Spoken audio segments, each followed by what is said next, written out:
So hello everyone and welcome to an orientation session on PSIR. So we have people online as well as a member offline, and without further delay, let's begin our discussion on certain important aspects as far as the option is concerned. We'll firstly start with respect to what's the importance of optional in general, what's the pattern of exam for the optional, because the optional pattern is slightly different from the online pattern, and we need to also understand that particular pattern, right? The importance of an optional subject. What exactly is the importance of an optional subject? If you look at your entire GS paper, you will be looking through the structure of the GS paper. You have your GS papers, which are of course 4 in number. You have GS1, GS2, GS3 as well as GS4. See, the first thing that you need to understand is that for most GS papers, the difference in the marks as far as the top candidates is concerned is not huge. This means that most aspirants end up getting almost the same marks plus minus 10. So let's say somebody who is strong in say paper 1 will say score 125, 30 there. Somebody is strong in paper 2 might score slightly higher there. So the gap between especially these three papers amongst toppers is not that huge. The gap is very less. That's a point you need to understand. The gap is very, very less.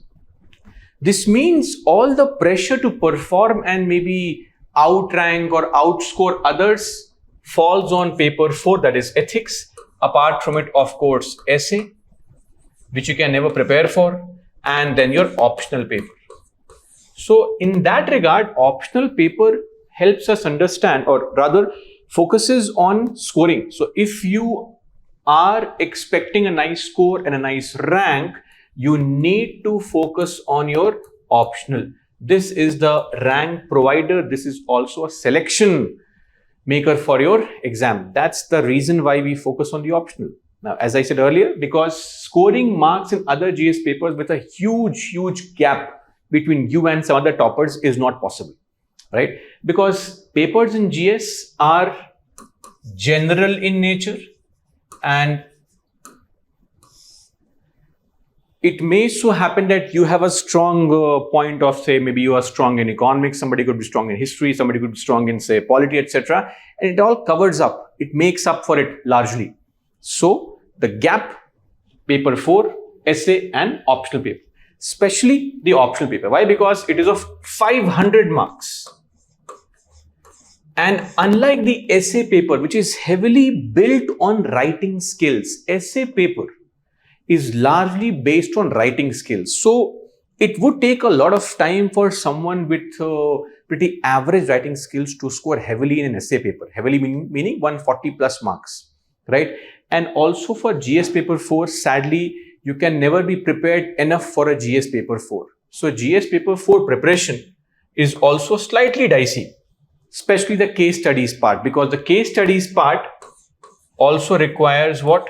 Once you know the structure of answering these, but the case studies part, that requires something as simple as, apart from the structure, the idea of being a quick thinker and some kind of, notions that you hold in life in general as to how to react in situations. So it's a lot of situational analysis that goes behind and maybe a case studies question. So that's the idea, importance of an optional subject. Now, before we delve onto the syllabus of this particular paper, I also need to help you understand what exactly is a pattern of an optional paper, because the optional paper pattern is slightly different from the GS paper pattern. So in your GS paper, what is the pattern? In your GS paper, you have, two types of questions. One are the 10 markers, then you have the 15 markers. 10 marker questions, you write the answers in 150 words. 15 markers, you write the answer in 250 words. That's it. You have 20 questions, around 4,000 words, 250 marks, done. Simple, sweet. 2 categories. Now, please focus on the pattern of your optional paper. So you have 2 papers. So both papers have a similar kind of pattern. So I'll just explain paper 1. Paper 1. Both these papers have two sections, section A, section B. So section A, and we have one more, section B. Right now I'm discussing just paper 1, not paper 2. Paper 1 has two sections, paper 2 has two sections. Now there are 4 questions in each section. First question. This first question has 5 different sub-questions. A, B, C, D, E. 5 subsections in this first paper. Similarly, section B is question number 5. This also has 5 subsections, A, B, C, D, and E. Then we have question number 2, which has 3 questions, A, B, and C. We have question number 3, which has 3 questions, A, B, and C. And we have question number 4, which again has 3 questions, A, B, and C. These questions are not related to each other. Okay, they are completely independent. So it's not that there is some connection between these 3 questions. Okay, Rajkumar. For that, we have some demo lectures as far as the topic is concerned. But let's say I'll just discuss with you the idea of democracy today. Let's see. Okay. So we have question number 6, which has again 3 sub-questions, and so is question number 8. Now here comes the marking scheme. When it comes to the marking scheme, each of these questions, the first one, they are 10 marks each. 10 into 5. So this is a PSIR orientation, right? So 10 into 5, and this also 10 into 5. This means this question number 1 and question 5 are mandatory to attend. You have to solve these questions, number 1 and number 5. You can't skip these questions. Okay. This means 50 here and 50 here. That means 100 marks are done. Next we have 2, 3 and 4 here, 6, 7 and 8 here. So let's say for example in PSIR, the first paper is political science, which has 2 parts. The first part is all about the ideas of rights, equality, democracy, political thinkers, etc. So questions related to those topics. Section B is more about Indian politics. So you have questions from polity, governance, a bit of history, modern India, of course, and a bit of economics. That's section B. So now, apart from these 2, you have to solve 1 question from each section, and that's mandatory. This means either 2, 3, or 4, or 6, 7, or 8. 1 from each section. So 1 from here, and 1 from here. This means 50 if you solve from here. Marks are like this, 20 marks here, 15 marks here, 15 marks here. Okay. So 50, 50, 50. So if you pick 1, that makes it 50 more. You pick 1 from here, it becomes 50 more. So now this makes it how much? 200. Now 1 more question needs to be solved, which you can pick from anyone. Either this or this, your optional pick. So that makes it 50 more. This means 250 marks. So you have to actually solve 1 and 5 mandatory. From the remaining 6, you choose 3, but 1 from each section is mandatory. Clear? That's the idea, and that's how you look at the pattern. So this is for paper 1. The exact same thing goes for paper 2 as well. This is how the options are structured. We do have some issues with respect to the marking here. Sometimes it can be 20, 20, 10, but we have now 20, 15, 15. So you see these are long questions, right? These are short questions. 10 marks each, 150 words. The typical structure that you see here also in your GS paper, same kind of pattern. Now coming to our syllabus for political science and IR. So what to expect when you study PSIR? As I said, section A, section B, political science. Section A, section B, IR. So this, let's write here. This is section A of political science, paper 1. So you start by understanding political theory. What is the meaning of political theory? What is the meaning of political science? Should we call it a science or not? Okay, and various approaches to understanding political science. Then the theories of state. There are various theories of state. Marxists, what was their view on the state? What was the liberal theory of the state? Right? Elitist theory of state. So various concepts that you need to understand here. Various theories. Then come simple topics like justice, the idea of justice. In fact, a very popular concept in justice is Rawls' theory of justice. John Rawls, UPSC's favorite. And Rawls' theory of justice is by far the most important topic as well as far as this idea of justice is concerned. And then the meaning of justice, what do you mean by various types of justice, etc. Then, even though it's not mentioned in the syllabus, but Amartya Sen's approach also, which is called capability approach, that's also mentioned there.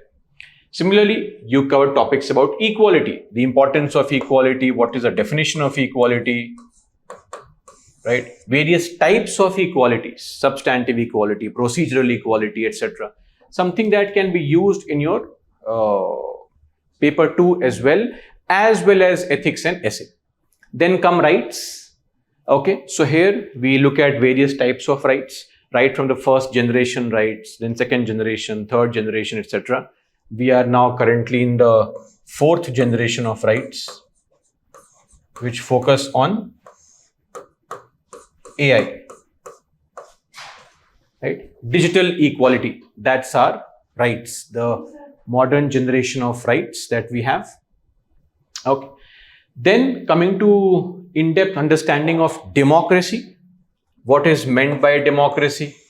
What are the various forms of democracy? So what you see as democracy normally is not as simple. We say democracy for the people, of the people, by the people, but a lot goes behind democracy, right?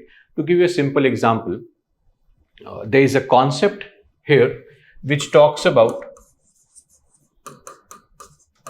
elitist democracy, for example. Now, this concept says that democracy is not just rule of people, it's the rule of elite people only. And what happens is that it's just elites exchanging hands. Meaning, let's say in our country, for example, Congress is in power, it goes away, BJP comes to power. It goes away, somebody else comes to power, or maybe these parties only. So few group of people hold power, and it's just circulation of power between each of them. At some point of time, some elite is holding power. So people are very passive as participants. We don't really get to decide policies. We just occasionally, every 5 years go, cast our vote and task is done. Nothing beyond that, sadly, right? That's a very interesting idea of elitist democracy, right? So you'll be getting to know various terms like these, what they mean. Are they really the case? Because when somebody talked that democracy is just an elitist form of structure where important people or the rich elites, they keep on exchanging power between themselves. Somebody said, no, we also have pluralist democracy. So we have a lot of arguments and counter arguments. So somebody countered by saying that that's not correct, because power is not concentrated just in those elite people. It's spread all across the country. You might claim that, sir, government is very powerful and it has its own way, and a party in power at the center will make sure that it somehow manages to get things done on its own.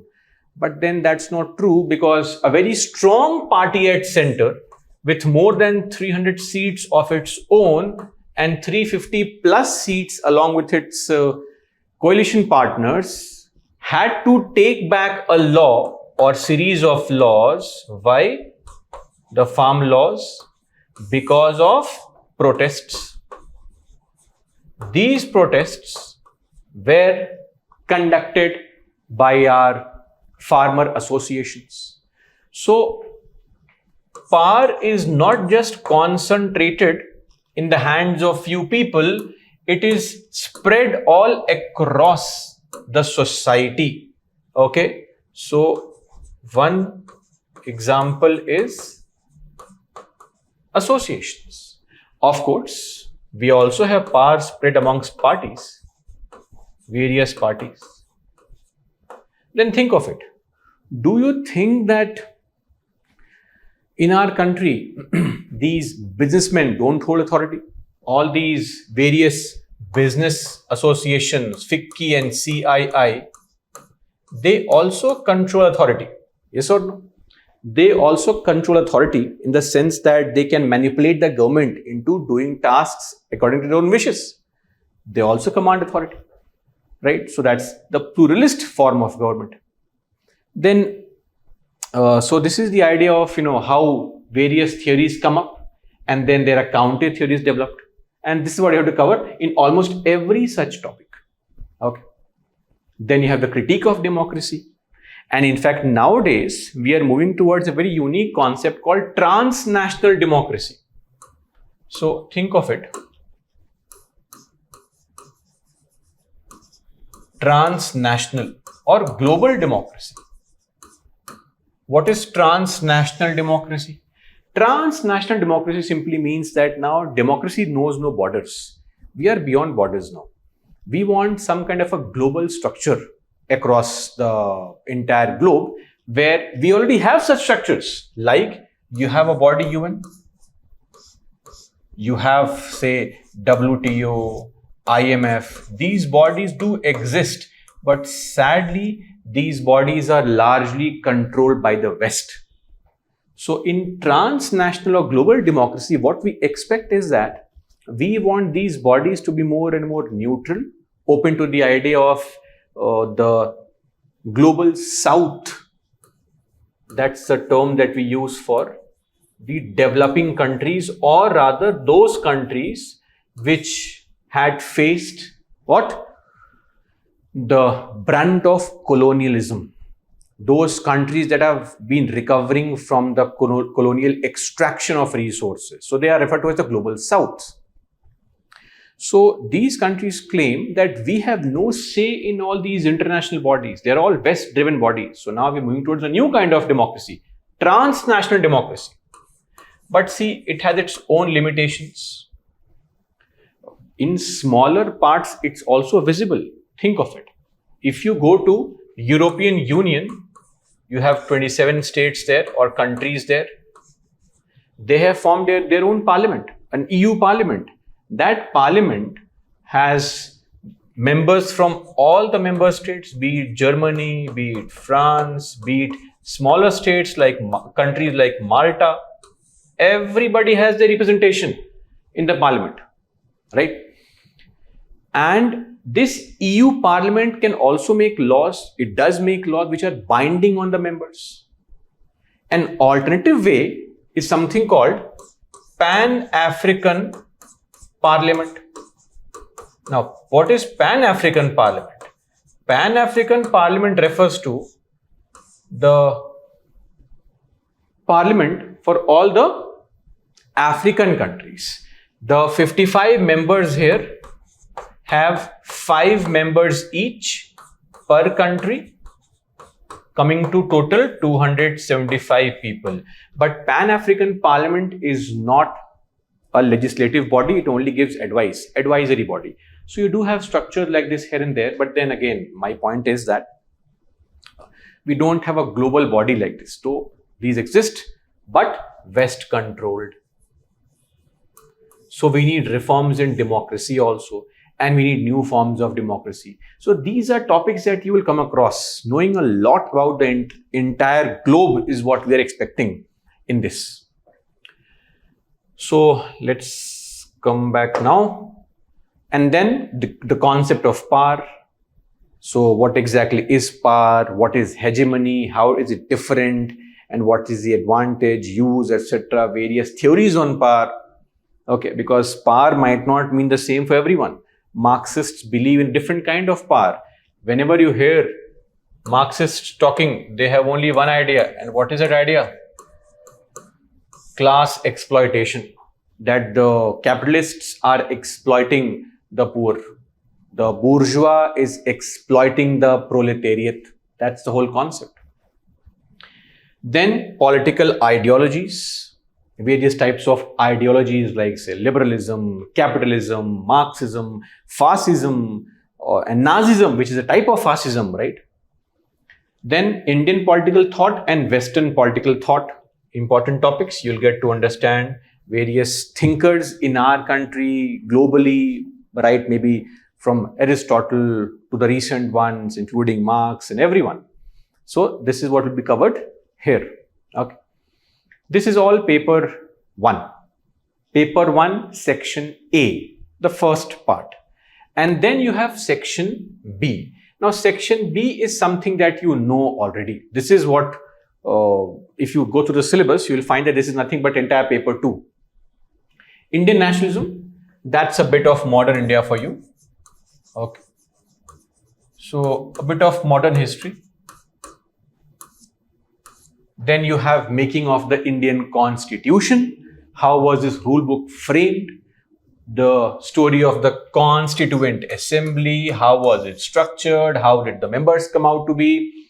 Were they elected or not?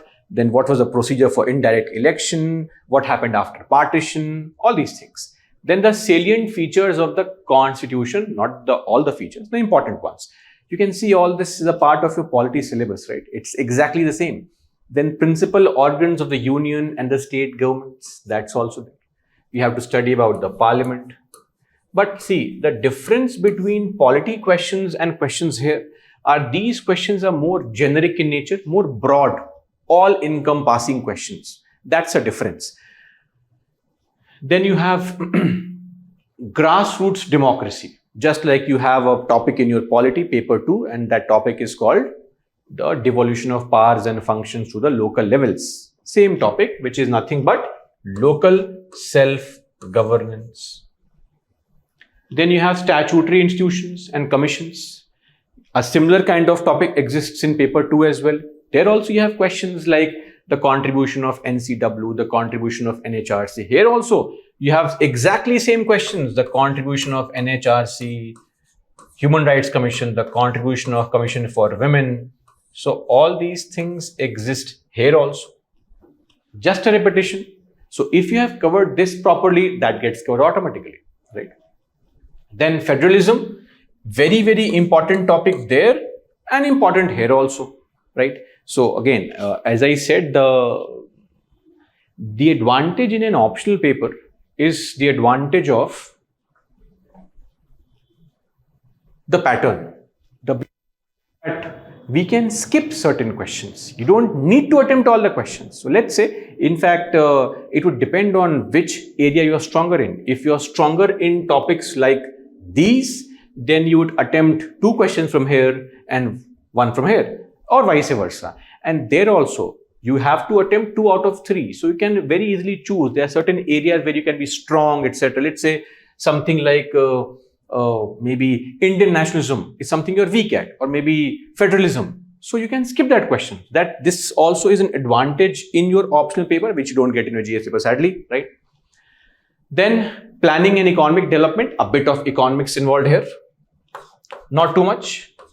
So again, from a political science perspective, and then caste, religion and ethnicity in Indian politics, party system and social movement. So you will see questions from party system in your GS paper also on advantages of a multi-party system, right? Or maybe the paradox in Indian democracy. What is a paradox in Indian democracy? The biggest paradox in our country in democracy is that all these parties contest elections in a democracy, but there is no democracy within the party. All parties are based on what? Dynasty. When did we have elections for major parties last? I mean, you can claim that Congress did have elections to elect Mallikarjun Kharge, but we know very well that he was just a pawn at the hands of the Gandhi family. The moment Shashi Tharoor tried to contest against him, all hell broke loose, and now Mr. Tharoor is trying to justify his position everywhere. Maybe he's now praising BJP. He recently tweeted about LK Advani on his birthday. That also made Congress very upset. Why? All because he stood up against the dynastic politics and also stood up against the candidate who was propped by Gandhi family.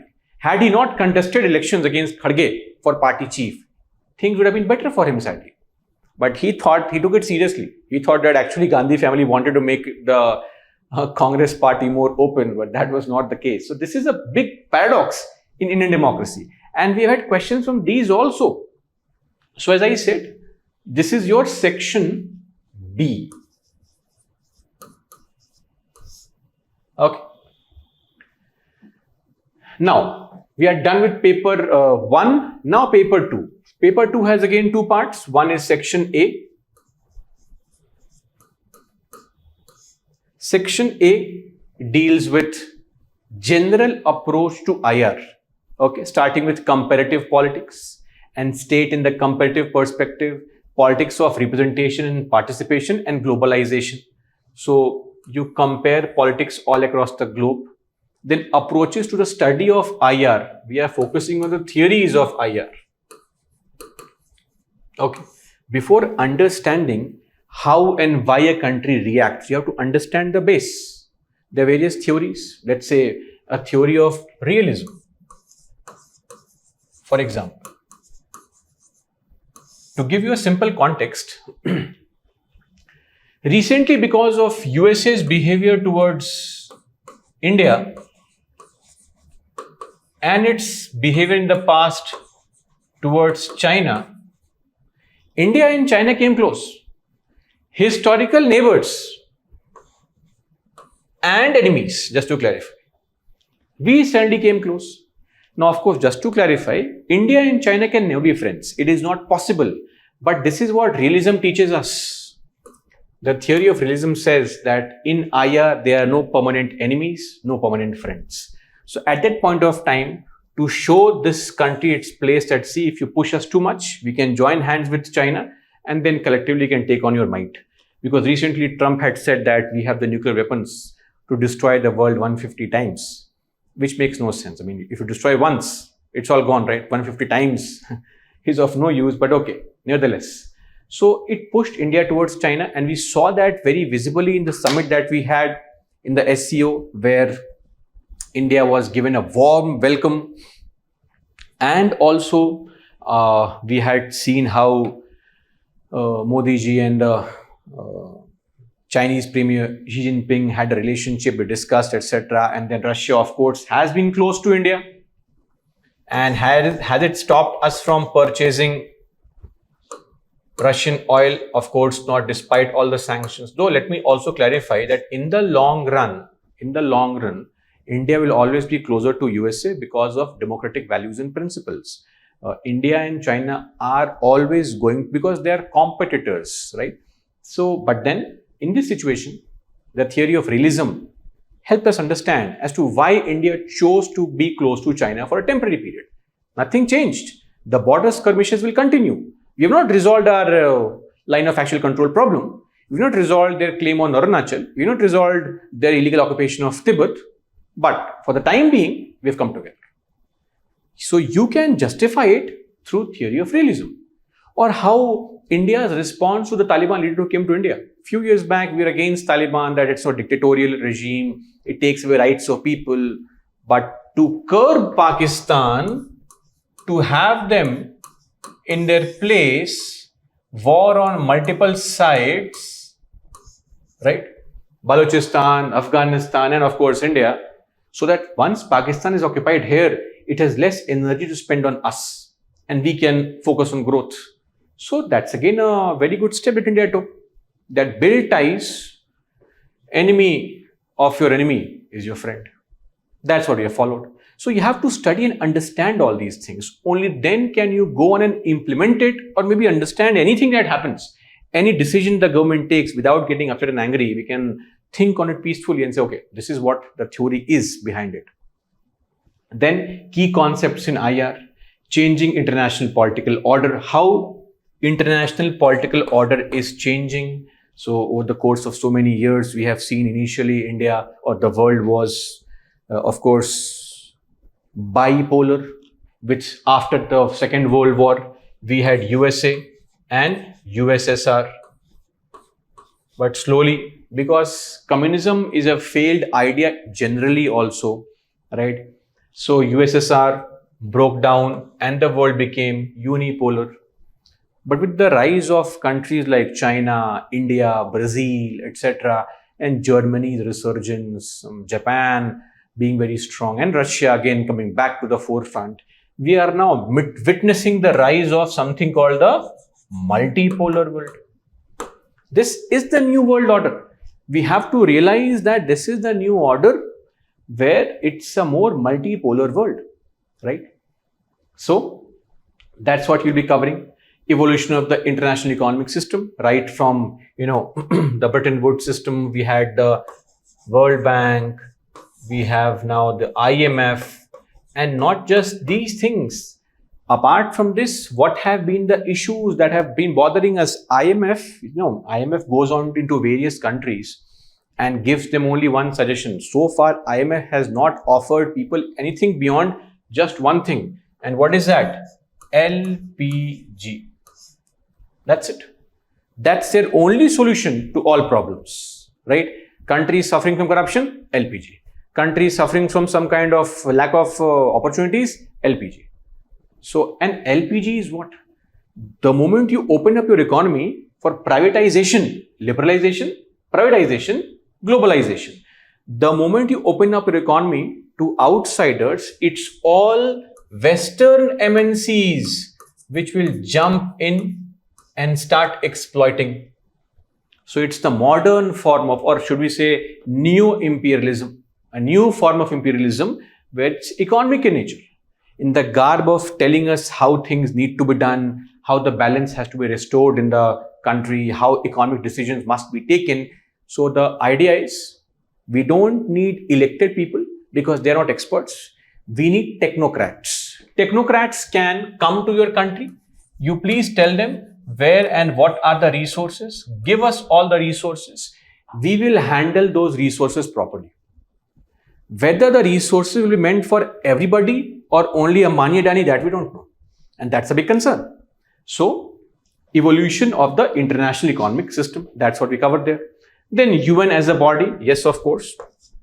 Okay. UN, now these are more theoretical in nature. We have to know about the UN, the structure, various organs, etc., ICJ and all these things.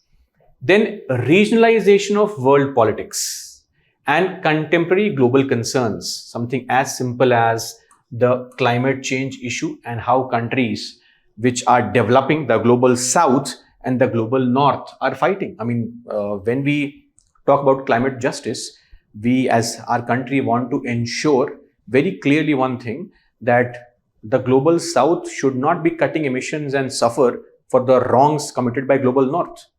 And that's why you see differential kind of commitments are there.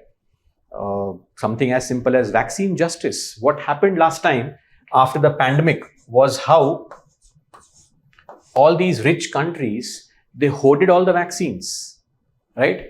The life of somebody in Africa is as important as somebody in Sweden. So then WHO had this vaccine treaty or vaccine accord or pandemic accord, as we call it, that next time if a pandemic like this occurs, what steps need to be taken. which country should control how much vaccines, etc. There should be fair distribution, equal distribution of vaccines, though that treaty is yet to be signed. Why? Because last year, the global north countries, the developed countries, they did not like the terms and conditions of equal treatment because they feel their citizens are more important. So all this needs to be covered.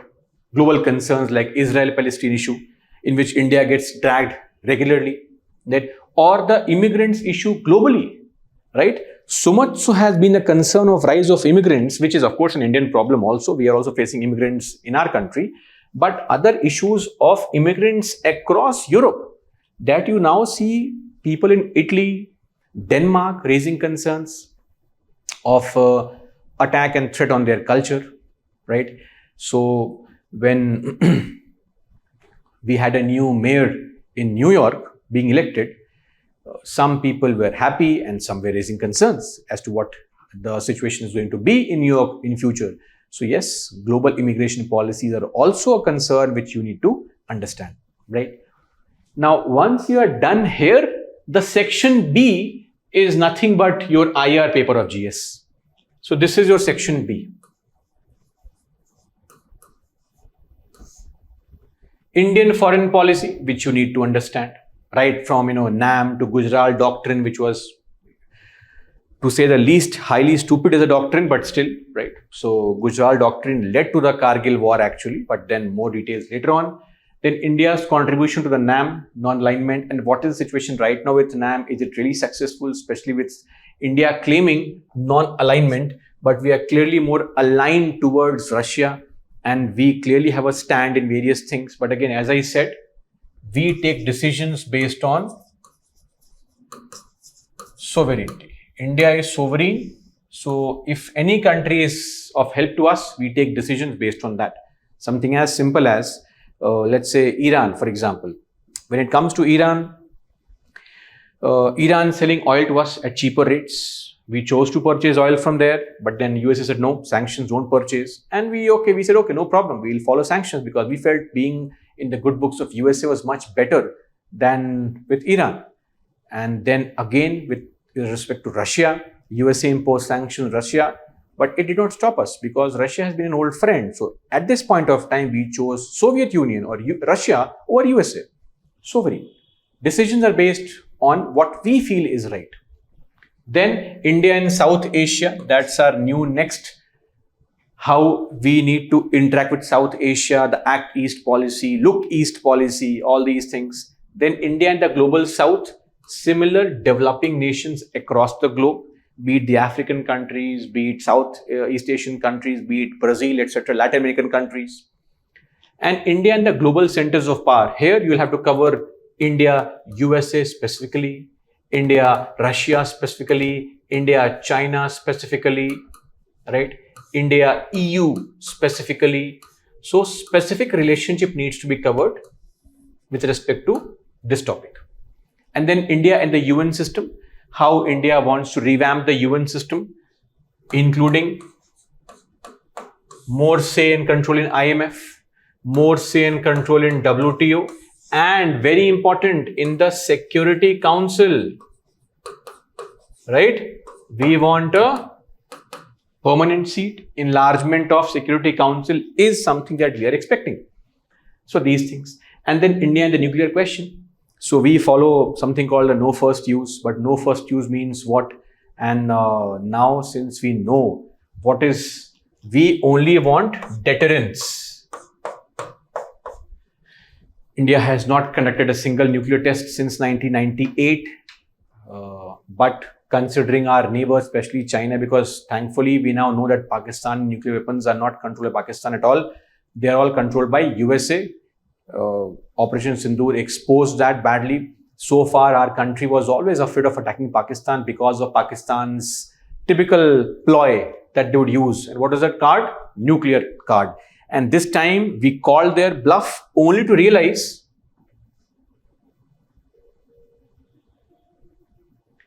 Rajkumar, if we start dictating IR keywords, if there was one keyword, I would love to dictate that, but sadly that's not the case. It's a short orientation.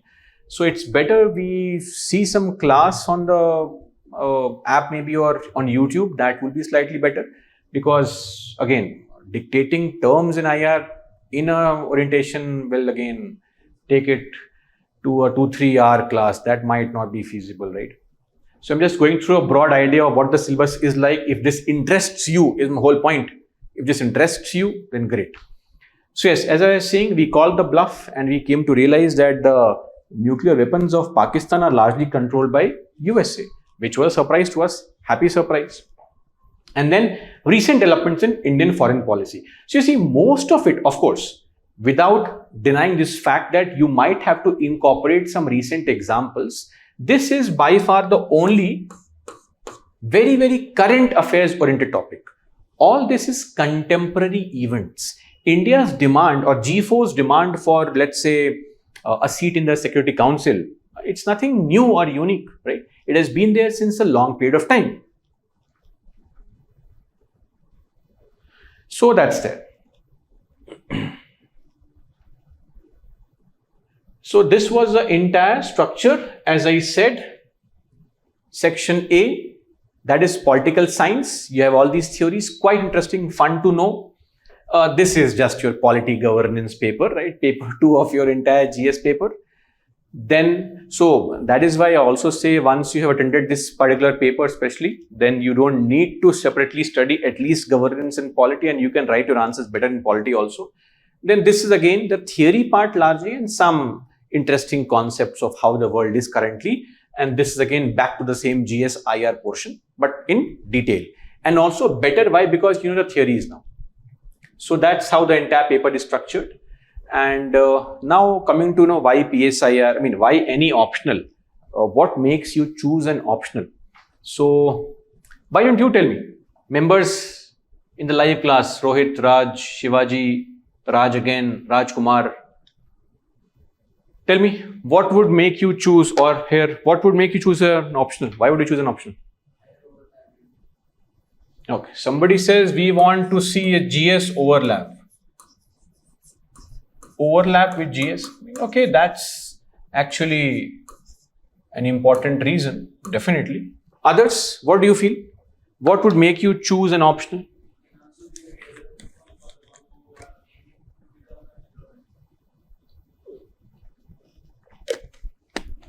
No, my question is, why would you choose any optional? Based on what criteria?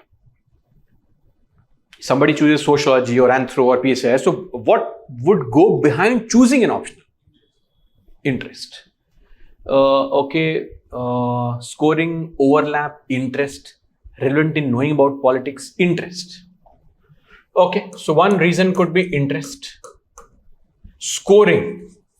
Scoring is actually a dicey word. We don't know what scoring actually means because we have scaling in the exam. So what is scoring and not scoring would vary, especially after 4 or 5 years, something becomes more scoring, less scoring. Looking for scoring. Okay, that's why I said scoring is something which is beyond our control, right? Because if you think of scoring, then any option, like say maths, for example, would be highly scoring, you would believe, right? Because you can get a full score. But then we don't see people taking maths, not because it's very difficult. Engineers also from top colleges end up taking humanities. So scoring is not in our control because scaling happens, right? To make sure that people get a similar kind of score and no subject advantage happens in scoring. So this is slightly questionable, difficult for us to determine. But yes, there can be some difficult papers where scoring can be challenging because the questions become very complicated. But I think interest, of course, is of key importance, definitely. But then you know what? Interest is also slightly overrated because who would want to sit and study? We all want to have fun. The point of interest should be that it should not be completely misaligned to your strength. Let's say your strength is in mugging up and retaining facts. Then maybe economics or say geography is not a good option for you. Somebody has the knack of drawing correlations, etc. Maybe geography, economics would be a good option for you. Somebody with writing skills who can present things properly, has overall everything as okay and average. For them, you have options like PSIR, you have options like socio, right? You have options like Anthro, PubAd, all these are options for them, generic kind of approach that, okay, I'm good at remembering also, I'm good at writing also, nothing unique, but okay in everything. Standard optionals. So firstly, you have to find out what your skill set is. So we have to narrow down to at least 3-4 optionals. Let's say we come to here that nothing in unique is a skill set of mine, but then I'm good at almost everything, average at everything. Now here comes the second part, which is overlap with GS. Now, if you look at just this part, then I think, and that's, I believe, the sole reason why people take PSIR, because it has the largest overlap. Your almost entire GS paper 2 is covered. 95% of it is covered. And when an PSIR optional aspirant writes an answer, it's the normal non-optional candidate's answer is no match to an optional paper answer, because you can quote theories and thinkers and data and facts which are very different compared to a general person. Then you can also use the same knowledge in GS paper 4, because GS paper 4 is based on 4 important optionals. One is, of course, philosophy, second is PSIR, third is socio, and fourth is public administration. So a lot of thinkers and theories can be used there, especially with respect to rights and equality. Apart from that, the governance part will also help you address answers in ethics and governance. So there as well. Then the same concepts can be used in your essay paper also, especially nowadays with essay being of such a nature where you have to quote thinkers, more philosophical essays. Then in your paper 1 as well, you have topics like social issues, globalization, right? Indian society. Though I'm sure Anthro will have a greater say here, but in social issues, you do have a lot of contribution again from PSIR. So you can see the overlap is very huge compared to any other optional. So that means if you use that criteria, then everybody should take PSIR. And that's what reflects also in the latest UPSC report. Top 3 optionals were PSIR, around 1600 people who sat for the main exam to PSIR. Then around 1100, less than that, and similar number of people took socio and anthro. See the gap here. And then comes number 4 is geography. And then you have history and PubAd. But again, for geography, the selection rate is very low. The percentage people who qualified for the interview was very less. Same was for history also, right? And PubAd is now a slightly difficult paper to address. So, and beyond that, I mean, if you take PSIR, especially once you clear the exam, it also sets a nice background for your future endeavors, right? You get to understand the paper more. Rohit, I chose PSIR because it connects governance, ethics, and IR, the core of what a civil servant deals with daily. It helps me understand both how power works within India and how India engages with the world. More than just theory, it shapes my perspective on policy and decision making, allowing me to write answers that are analytical, balanced, and relevant to real governance challenges. Oh, sounds like a perfect AI statement. Very good. That's absolutely correct. That these are things. Once you clear the exam, even then it is going to help you in great deal. But then that's far-fetched. Don't worry on all those things. You can just read some books and develop that knowledge also in future. The first focus is to clear the exam. GS overlap, clear-cut criteria. You have plenty of material, you have plenty of faculty, you have plenty of resources. That can be said for all these top optionals. So please choose your option also based on this factor, that do I have availability of resources or not? That should be of grave importance, right? So when you choose very obscure optional, the challenge you might experience is lack of resources, etc. So these options in general, they give you a lot of options to choose. If you don't like my style of teaching, there are hundreds of teachers out there, right? I'm sure that they might be amazing. So you can go join there, etc. There are multiple books available. So no lack of material. You don't have to struggle for material. That's the idea. So yes, I think enough reasons as to why we take PSIR. So that's it. To summarize, see, the course structure of how we are going to cover is around 350 to 400 hours. This is going to be our structure. When we cover this, it will take 350 to 400 hours, and 95 to 98% of it will be class notes. So in the GS paper, I might believe in a balance of handouts and class notes, but here I would prefer that you write. So most of it is going to be class notes, right? So you write in the class. We have tests every Sunday, not in the first 2-3 weeks, but once you are comfortable with certain topics, then we have tests every Sunday, etc. So that's the whole structure going to be. So roughly around 350-400 hours is the entire course syllabus. Normally we follow the pattern of 3 hours per day. That's how the class functions. 2 hours 45 minutes to 3 hours per day is our class, Monday to Saturday. So no long leaves until and unless the occasion calls for it, right? So like we might have a long leave in the Pongal days, 5-6 days possibly, but beyond that, no long leaves also. So we don't try to stretch it to say 8-9 months. That will waste time. That's the idea. Beyond this, people also normally see, they ask what do you expect us to do before we join your class? Don't do anything. Okay. If you really want to do something, then please do one thing. Just read some NCERT books. 3 NCERT books. Number 1 is, there is this NCERT book called Political Theory. This is my expectation from you. This is a class 11th NCERT book. Give it a casual read. That's it. Nothing else. Okay.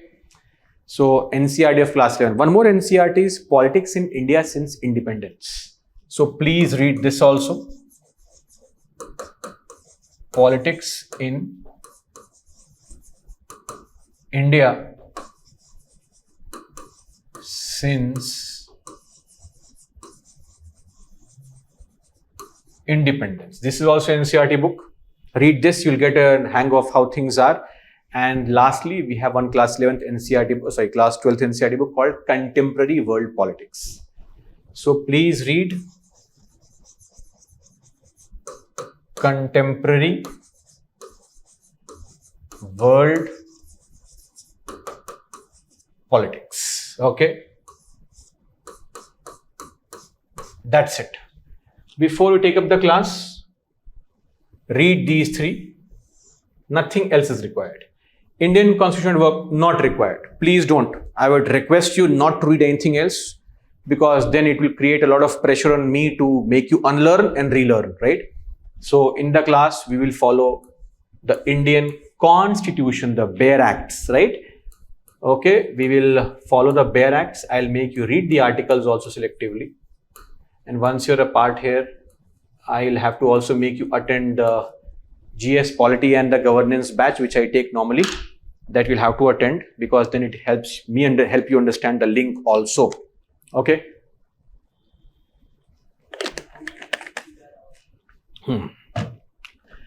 Now coming to the dynamic part, a very valid question. So this is my expectation. That's it. Now question somebody has asked about how dynamic is that optional. Is it dynamic in nature? Yes, but not so much that you have to be crazy for current affairs. Firstly, think of it. Political science, nothing dynamic. Even the section B, you are only going to put in some contemporary facts or data. Let's say contribution of NCW, Commission for Women. You don't have to put in data from yesterday, which you will have to put anyway in your GS paper also. Same data can be used here. In fact, data here can be used there. So this is for contemporary events, and that is what is the expectation, that every civil servant should be aware of contemporary events. I can't keep a track of everything every day, right? Not possible. The examiner knows this. But is this fellow aware of contemporary events? And the beauty of it is, once you get to know the theory behind everything, you can very easily understand what would have happened. Think of it. Do you think the faculty for, say, polity or economics, etc., are they reading paper every day? Not really. We have no time for all this, right? But if any aspirant comes and shows me an article, let's say this is the article, this is what happened, I can very easily make out a sense of what has happened because this part is very clear. So if this becomes strong, this flows. Coming to the second paper, which is on IR and contemporary politics. Here, of course, it is dynamic in nature because stand keeps on changing of India. So I would say to some extent that yes, you have to be update. You cannot be sitting blank and idle that, okay, this is done, my notes are there, I'm done. You have to improve and update yourself. So here you will have to put in the effort, and this is the dynamic part. Again, not too much that you have to mug it up on a daily basis, like say economics maybe, but yes, this would be dynamic. No denial that this is not dynamic. But again, focus is on this. If I have this sorted out properly and this part is very strong, even if I do not update myself on a very regular basis, my answer will still be way better than somebody who is updated but lacks these things, right? And this goes for every GS paper actually.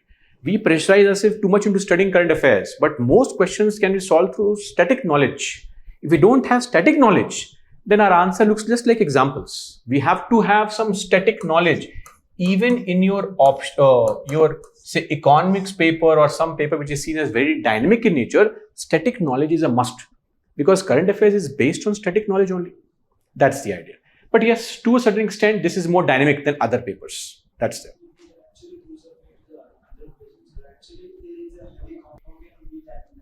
Okay, so somebody had asked a question that how do we compete with people who have been preparing for 4 or 5 years? They might be writing better answers. Actually, that's not true because if somebody is preparing for 4 or 5 years, then his preparation is not that great actually. He's not studying sincerely. That's one reason, number one. Because most people who clear the exam clear by the third attempt, the bell curve. That's the highest.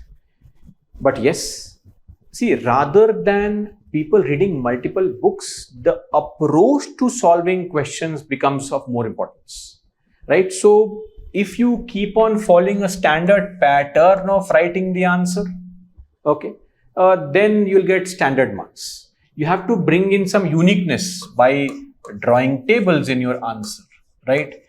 Quoting current examples, relevant examples, right? Knowing more about things which are more relevant and current. For example, I was just discussing about democracy right now. So, or technocracy as a rising new concept. If I can just correlate it to how currently decisions are being made largely because of who controls algorithm. Yes or no? Because whoever controls algorithm feeds us what we see on social media, and that is what decides how we vote also. We have seen the allegations happening across the globe on how our voting pattern has been modified or influenced by these data controllers in Silicon Valley. If this is my example, it perfectly links it to current scenario. So it just makes you be more aware of things. And sadly, people who have been preparing for 4 or 5 years, they are not updating themselves. If that was not the case, they would have cleared the exam by now. They are constantly relying on the same old source, open OP every morning, read some random pages and try to implement those points in the answer, which is already there. So based on now, that is something that is my job actually, to help you structure your answers like that, focusing on tables, etc. And that's the way I teach, because I feel that we should not waste too much time on generating boring concepts. Rather, we should make it more relatable, and short, precise answer is what we need. Core points, correct examples, as current oriented as possible, and relevant quotes. Add, mug up, vomit on paper. That's the idea, right? So that's it.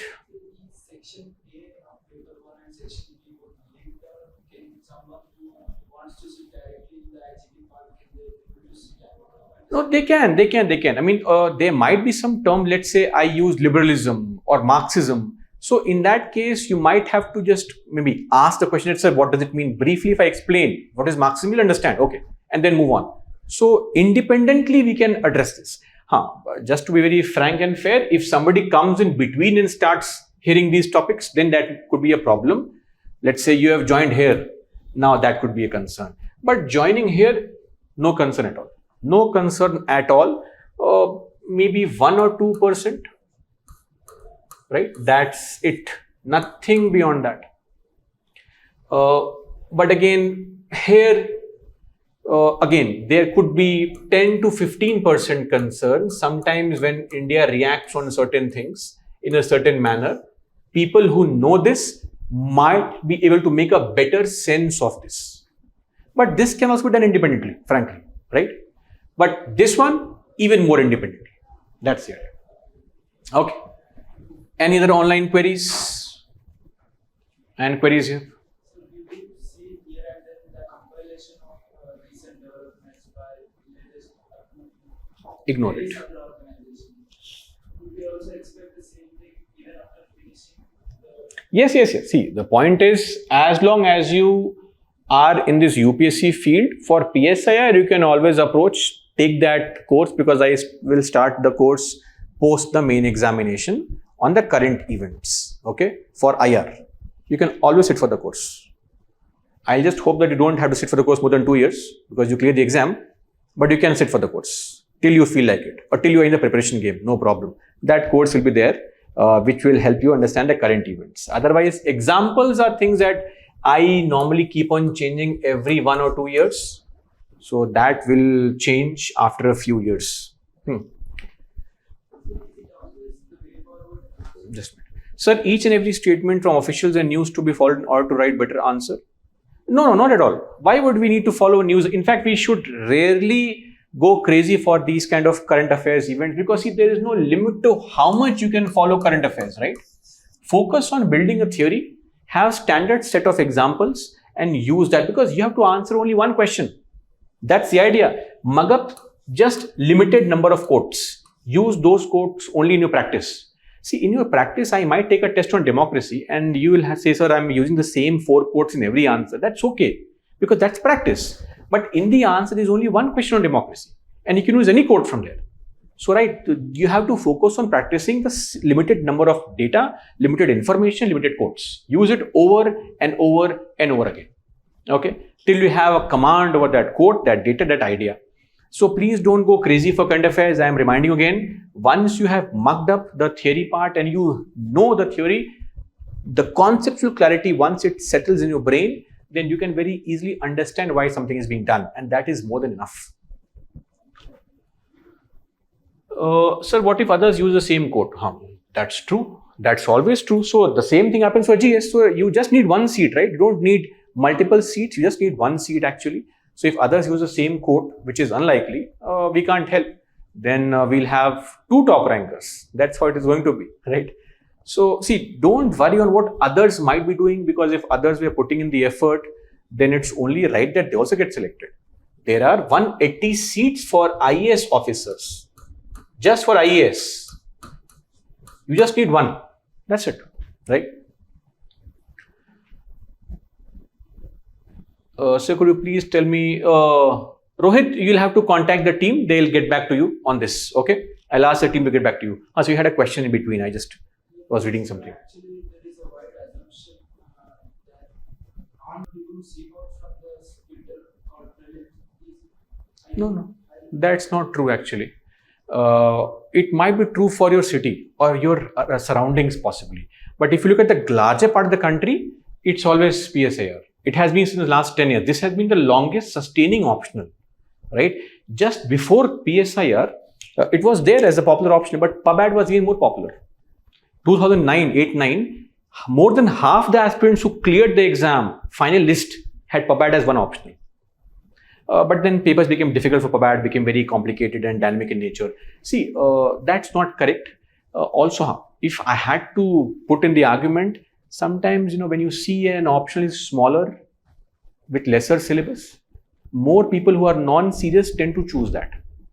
And non-serious ones, if you choose an optional based on a smaller size of syllabus, I don't think you are in the very right place to start your preparation, right? So that means that PSIR also overlaps with the credits part, which is at gateway. uh, I would love to say that because that supports my argument, but that is not really, of grave importance. 15 questions on polity, right? Any person who has attended a very good course on polity can answer those questions. So, may not be of great help, but it also shows a mindset actually that you are willing to put in the effort. So, more sincere aspirants take this option, and that's what reflects in the paper also. That they clear it. That's the only reason. If my mindset to begin with is to find out the easy way out, then I'm not really geared for the exam, right? So that's one major reason actually. But largely it's also surroundings. Like this city largely will take some different optional. But across the board, if you go to any other city, you will find that PSI has more takers. I think the only reason is GS overlap. Right? Interest, I don't know whether they have interest or not, but GS overlap is one reason. Is it always the way forward type of answer? No, not really. It is highly subjective, depending on the question.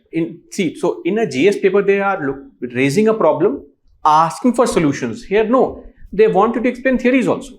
Explain this theory. Compare between Marxist theory of state and the liberal theory of state. No way forward. Just compare. That's the idea.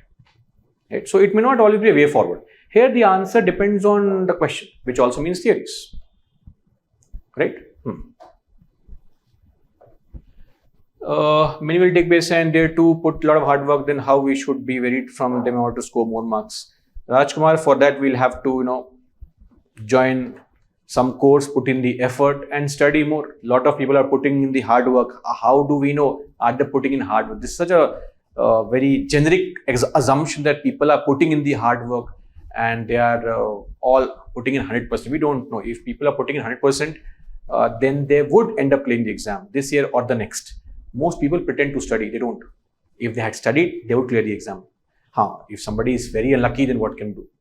But largely, a lot depends on the consistency of effort. People start with a bang. After 2 months, they're all down and out. So can you make sense of the discipline and perseverance in your life? If yes, then you will clear the exam today or tomorrow. Right? Forget what others are doing.